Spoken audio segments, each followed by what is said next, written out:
തദ്ദേശ ഉപതെരഞ്ഞെടുപ്പിൽ LDF-ന് 4 വിജയം. തിരുവനന്തപുരം വെള്ളാറിൽ BJP-യുടെ സിറ്റിംഗ് സീറ്റിൽ LDF-ന് ജയം. ഷീജയുണ്ട് തിരുവനന്തപുരത്ത് നിന്നും കൂടുതൽ വിശദാംശങ്ങളുമായി. ഷീജ, തെരഞ്ഞെടുപ്പ് ഫലങ്ങൾ പുറത്തു വന്നുകൊണ്ടിരിക്കുകയാണ്. ഇപ്പോൾ BJP-യുടെ സിറ്റിംഗ് സീറ്റ് LDF പിടിച്ചെടുത്തിരിക്കുന്നത്. എന്തൊക്കെയാണ് ലഭിക്കുന്ന വിവരങ്ങൾ? എത്ര വോട്ടിനായിരുന്നു ജയം?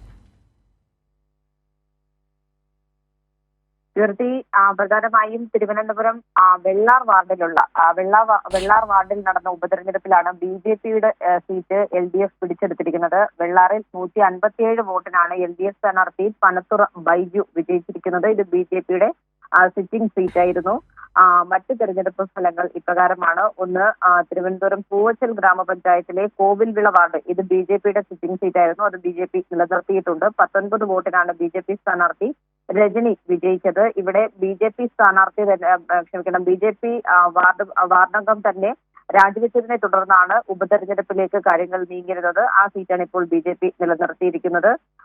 മറ്റ് തെരഞ്ഞെടുപ്പ് ഫലങ്ങൾ, ഒന്ന്, പഴയ കുന്നുമ്മൽ പഞ്ചായത്തിലെ അടയമൺ വാർഡിലേതാണ്. ഇത് LDF-ന്റെ വാർഡായിരുന്നു. LDF ആ വാർഡ് നിലനിർത്തിയിട്ടുണ്ട്. 6 വോട്ടുകൾക്കാണ് LDF സ്ഥാനാർത്ഥി ആർച്ച രാജേന്ദ്രൻ വിജയിച്ചിരിക്കുന്നത്. ഏതായാലും തിരുവനന്തപുരത്തിന് ഒരു വാർഡിലെ കൂടി വിവരങ്ങളാണ്, തെരഞ്ഞെടുപ്പ് ഫലമാണ് പുറത്തു വരാനുള്ളത്. അത് അല്പസമയത്തിനകം തന്നെ പുറത്തുവരും എന്നുള്ളതാണ് മനസ്സിലാക്കാൻ സാധിക്കുന്നത്.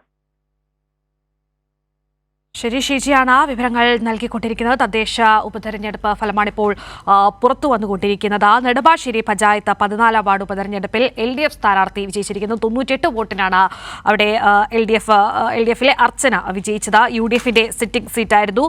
UDF-ന്റെ സിറ്റിംഗ് സീറ്റാണ് LDF പിടിച്ചെടുത്തത്. ഒപ്പം തന്നെ പാലക്കാട് ചിറ്റൂർ തത്തമംഗലം നഗരസഭ 6 വാർഡ് ഉപതെരഞ്ഞെടുപ്പ് ഫലത്തിൽ LDF സ്ഥാനാർത്ഥി വിജയിച്ചു. 369 വോട്ടുകളോടെയാണ് വിജയിച്ചത്. ഇപ്പം തന്നെ തിരുവനന്തപുരത്ത് പഴയ കുന്നുമ്മൽ പഞ്ചായത്തിലെ അടയമൺ LDF വാർഡ് നിലനിർത്തിയിട്ടുണ്ട്. അവിടെ LDF-ന്റെ സിറ്റിംഗ് സീറ്റായിരുന്നു. അതിപ്പോൾ അവിടെ നിലനിർത്തിയിട്ടുണ്ട്. 6 വോട്ടുകൾക്കാണ് ജയിച്ചത്. ആർച്ച രാജേന്ദ്രനാണ് LDF സ്ഥാനാർത്ഥി പഴയ കുന്നുമ്മൽ പഞ്ചായത്തിലെ അവിടെ വിജയിച്ചത്. ഒപ്പം തന്നെ ഇപ്പോൾ നേരത്തെ ഷീജ നേരത്തെ സൂചിപ്പിച്ചതുപോലെ വെള്ളാറിൽ BJP-യുടെ സിറ്റിംഗ് സീറ്റ് LDF പിടിച്ചെടുത്തു. തെരഞ്ഞെടുപ്പ് ഫലങ്ങൾ പുറത്തു വന്നുകൊണ്ടിരിക്കുകയാണ്. ഷീജയാണ് വിവരങ്ങൾ നൽകിയത്.